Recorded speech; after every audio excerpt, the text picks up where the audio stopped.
Kembali di Kompas Siang, Saudara. Duta Besar Iran untuk Indonesia mengecam serangan ke Lebanon Selatan yang menewaskan 3 prajurit TNI yang bertugas sebagai pasukan perdamaian PBB. Hal ini disampaikan oleh Duta Besar Iran untuk Indonesia, Muhammad Barojardi, di Solo, Jawa Tengah saat menemui Presiden ke-7 Indonesia, Joko Widodo. Ia meminta dukungan tokoh-tokoh di Indonesia agar perang dihentikan. Jokowi menyambut baik ide untuk perdamaian.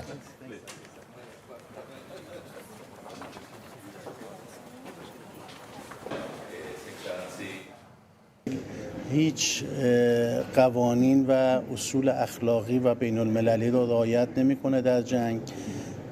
حافظان صلح مسئولیت دارند در تمام جنگ ها در تمام کشورها. متاسفانه رژیم اشغالگر قدس، رژیم اشغالگر اسرائیل به محل نیروهای حافظ صلح اندونزی که برای برقراری صلح به لبنان رفته بودند حمله کرد و چندین نفر از اونها رو آسیب زد که 3 نفر از اونها به شهادت رسیدند. 3 prajurit TNI yang tergabung dalam misi perdamaian UNIFIL gugur akibat serangan di Lebanon Selatan. Perserikatan Bangsa-Bangsa berjanji akan menyelidiki peristiwa ini dan menuntut pihak yang terlibat untuk bertanggung jawab.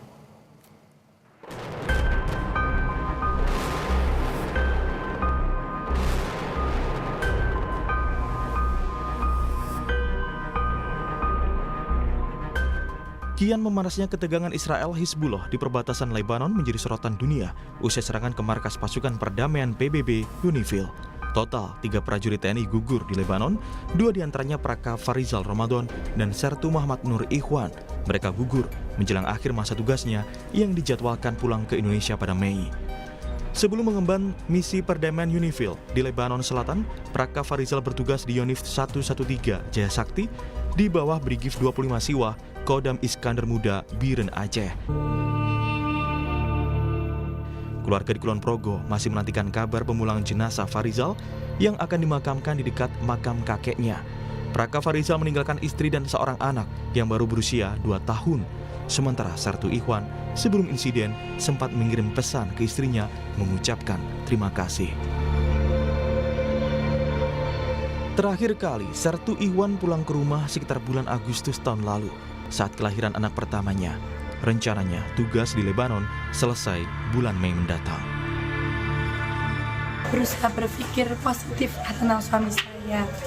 Tapi kalau suami saya itu kemarin sebelum ini sempat ngirim pesan panjang, ucapan terima kasih, menjadi istri, menjadi ibu.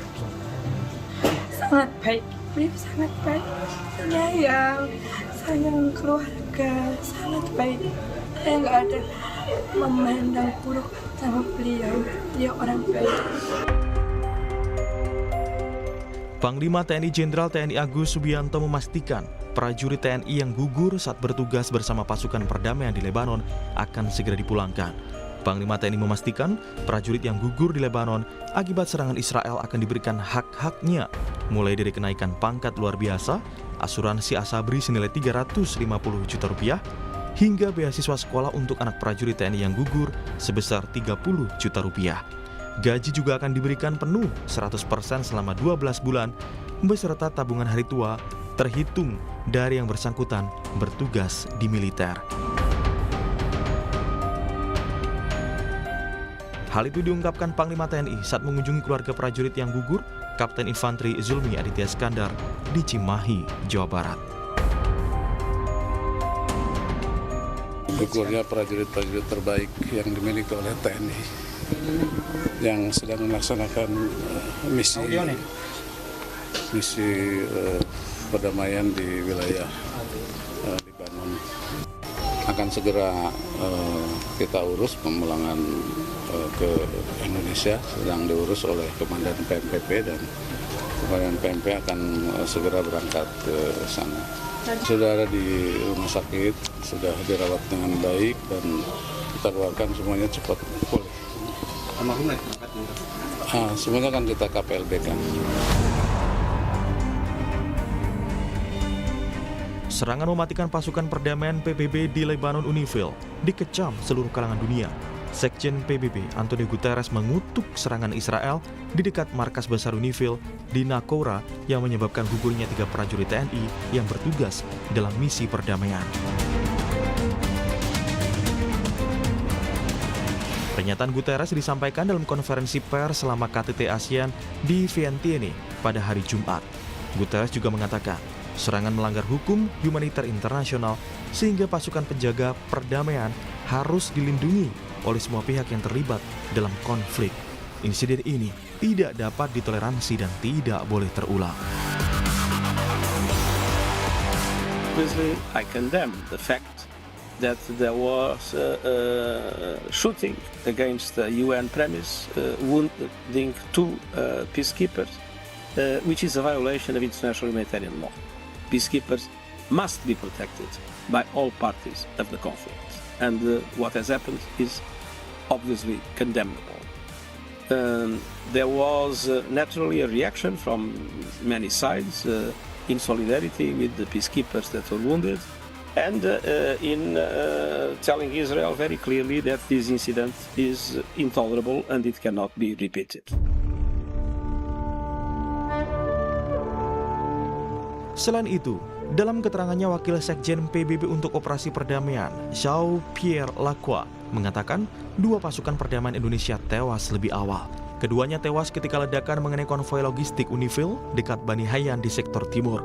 Sehari sebelumnya, seorang pasukan perdamaian Indonesia gugur akibat ledakan di dalam pangkalan UNIFIL di Et Taibeh, sementara 1 orang yang kritis dievakuasi ke Beirut. We strongly condemn these unacceptable incidents, and peacekeepers must never be a target. UNIFIL is investigating these incidents to determine the circumstances of these tragic developments. We also remain seriously concerned about several aggressive incidents against UNIFIL peacekeepers in the past couple of days. All acts that endanger the peacekeepers must stop, and all actors must adhere to their obligations to ensure the safety and security of the peacekeepers at all times. The inviolability of United Nations installations must be respected.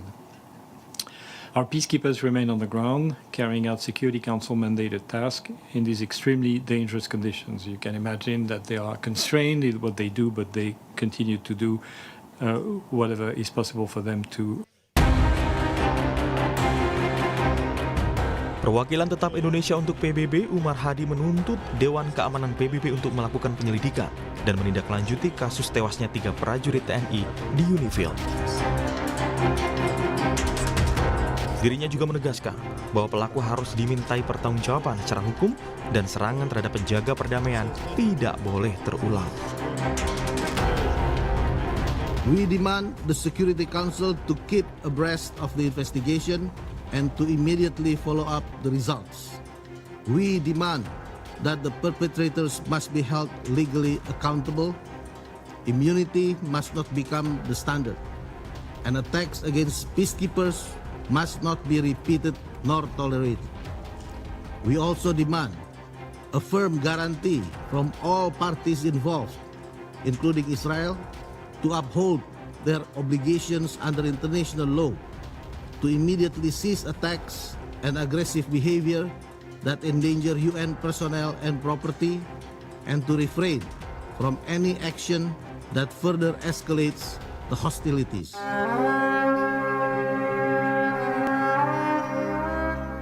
Presiden Prabowo Subianto menyampaikan duka cita mendalam atas gugurnya 3 prajurit TNI saat menjalankan tugas dalam misi perdamaian di Lebanon. Hal ini disampaikan Presiden Prabowo melalui Instastory akun resmi Instagram @prabowo. Prabowo bilang, "Innalillahi wa inna ilaihi roji'un." Turut berduka cita atas gugurnya Kapten Infanteri Zulmi Aditya Iskandar, Syartu Muhammad Nur Ikhwan, dan Praka Farizal Ramadan saat menjalankan misi perdamaian di Timur Tengah. Kecaman atas gugurnya 3 prajurit TNI di perbatasan Lebanon juga datang dari dalam negeri. Menteri Luar Negeri Sugiono mengecam keras serangan itu dan serangan Israel ke wilayah Lebanon Selatan. Pemerintah akan bertemu PBB untuk mendorong investigasi dari UNIFIL. Pemerintah Republik Indonesia mengucapkan belasungkawa yang sedalam-dalamnya, kemudian juga mengecam keras insiden ini dan juga mengecam keras serangan-serangan yang dilakukan oleh Israel di wilayah Lebanon Selatan, dan kembali meminta kepada semua pihak untuk melakukan deeskalasi. Sementara itu, Wakil Ketua Komisi 1 DPR RI Dev Laksono bilang, prajurit TNI yang dikirim dalam misi perdamaian bukan untuk gugur di medan perang. Ia pun meminta TNI melakukan evaluasi ulang terkait keberadaan prajurit di sana. Kecaman lain juga datang dari MPR. MPR meminta agar pemerintah menarik pasukan perdamaian yang berada di Lebanon Selatan. MPR juga mendesak PBB agar segera mengusut dan memberi sanksi kepada Israel atas serangan yang membuat 3 prajurit TNI gugur dalam misi perdamaian. Saya terus menyampaikan untuk dilakukan evaluasi yang mendalam, evaluasi ulang akan keberadaan prajurit kita di sana. Semestinya ini sudah harusnya ada rotasi di bulan Mei, apakah itu mereka perlahan dikurangi jumlahnya atau operasinya itu dirubah. Majelis Permusyawaratan Rakyat mendesak kepada Dewan Keamanan PBB untuk segera menggelar sidang penyelidikan dan menjatuhkan sanksi terhadap Israel. MPR mengusulkan kepada pemerintah untuk memberi penghargaan terhadap TNI yang gugur dan terluka, serta keluarga yang ditinggalkan. Sesuai dengan konstitusi yang memerintahkan untuk melindungi segenap bangsa dan tumpah darah Indonesia, agar Indonesia menarik pasukannya dalam misi perdamaian tersebut, karena ini adalah daerah yang membahayakan bagi keselamatan TNI, seperti yang terjadi di Lebanon Selatan ini. Indonesia mulai berpartisipasi dalam misi UNIFIL sejak 2006 dengan mengirimkan pasukan TNI dalam kontingen Garuda. Sejak itu, kontribusi Indonesia terus meningkat. Hingga April 2024, Indonesia tercatat sebagai penyumbang pasukan terbesar di UNIFIL dengan lebih dari 1.200 personel, mengungguli negara lain seperti India dan Ghana. Pengorbanan 3 prajurit TNI di UNIFIL bukan hanya kehilangan bagi keluarga dan bangsa Indonesia, tetapi juga bagi komunitas internasional yang menggantungkan harapan pada para penjaga perdamaian. Kini, dunia menanti keadilan ditegakkan, sekaligus memastikan tragedi serupa tidak kembali terulang di masa mendatang. Tim Liputan, Kompas TV. Usai jeda, saudara, kepanikan melanda warga di Bitung, Sulawesi